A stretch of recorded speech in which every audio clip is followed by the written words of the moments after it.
Okay, you say you announce your entrance.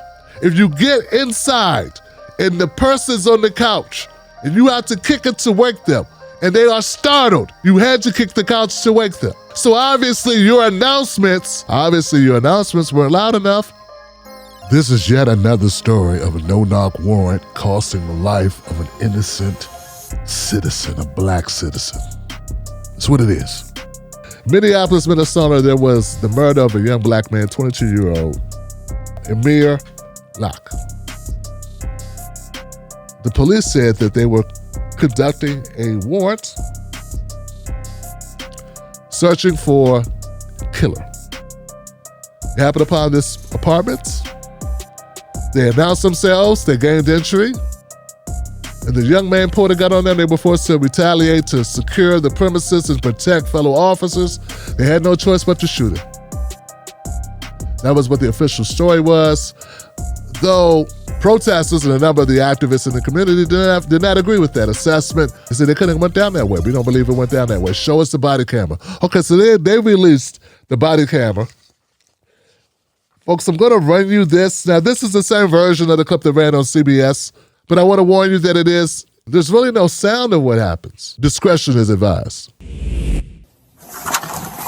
In under 10 seconds, a Minneapolis SWAT team quietly unlocks an apartment door, storms inside with a no-knock warrant, kicking a couch where a man lying under a blanket with a gun is quickly shot and killed.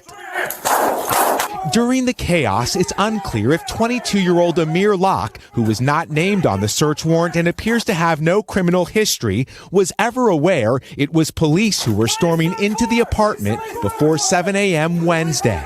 These events happen very rapidly, and as there's a gun emerging in your direction, you're forced to make a split-second decision about when it's a threat. With at least 3 shots fired by police, who also released this screen grab showing a gun, Locke's family compares the no-knock warrant to the botched Kentucky police raid that left Breonna Taylor dead, and this from the same police department still under scrutiny for George Floyd's murder. He was executed by the MPD, and I want the police officer that murdered my son to be prosecuted and fired. Though authorities promise a transparent investigation, community activists who work with police and were at their press conference fear that will never come. This is what I would call the anatomy of a cover-up. This is unacceptable.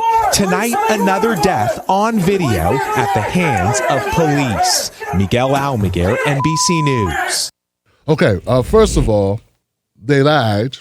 They lied, and it was a cover-up, definitely. First of all, they did not announce themselves at the door. They snuck in. They were very quiet to sneak in this house, to sneak in this apartment without announcing themselves. That's what a no-knock warrant does. They want to stealthily enter the premises, and then they jar him. He has covers over his head. He doesn't even see who they are. As outlined in the narrator in the video, I thought that Mr. Locke even knew who killed him.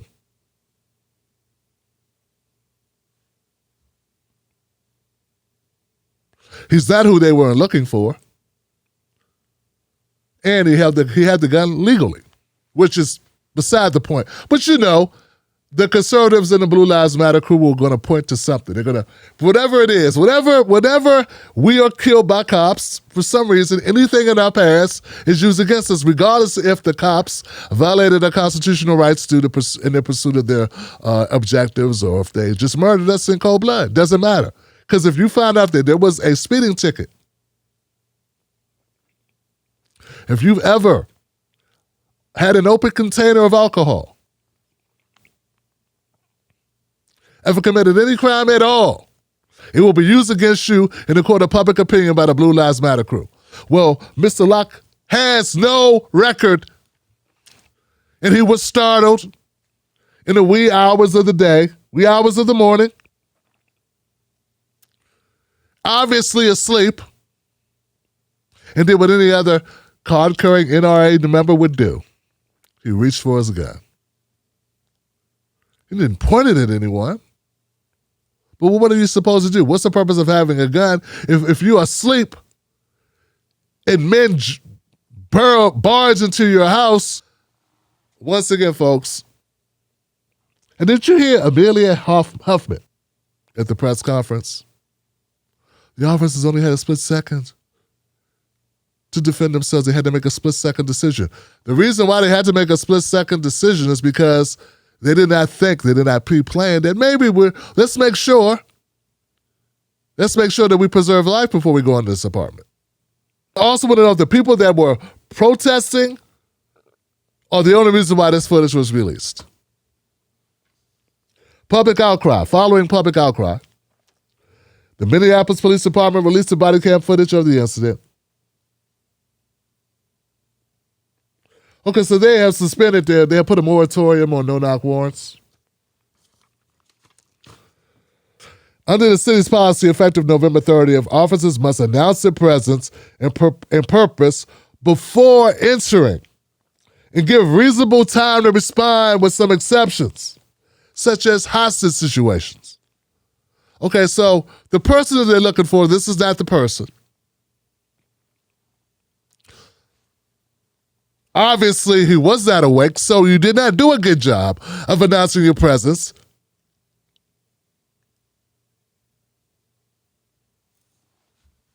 Because if you announced your presence, he probably would have been awake, right?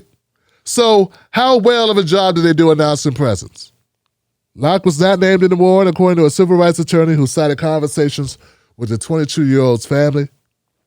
They used the key to open the door and announce police search warrant before they crossed the threshold. That's what she told reporters. To whom? To themselves? Because that young man did not hear that command, and that's obvious.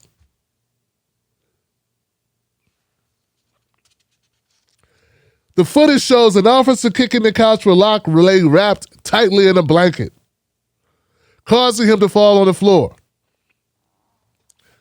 Here goes the thing, guys. They want to say they had no time to react. They had to protect themselves. You kicked the couch with the young man on the couch. Why did you kick the couch?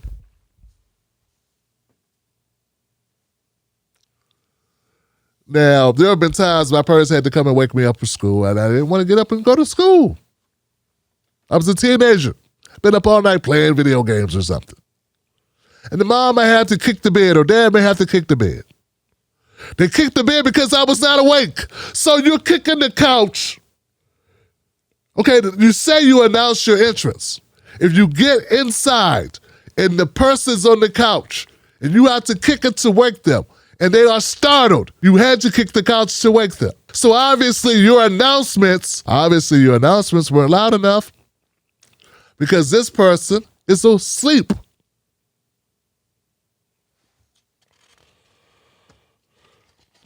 A split second. The reason why you have a split second decision to make is because you made the wrong decisions up to the point of engaging with the citizen.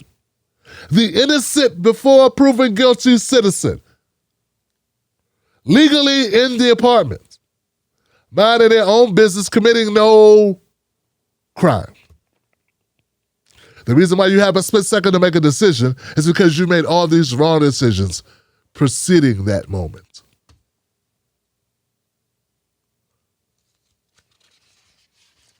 CPR was performed on Locke. They transported him to the hospital where he was later pronounced dead. He was only 22 years old.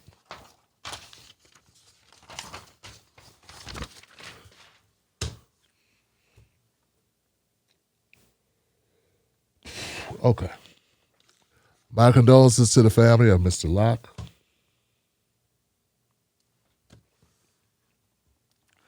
Okay. It never changes. It never seems to change, does it, Johnson? No change.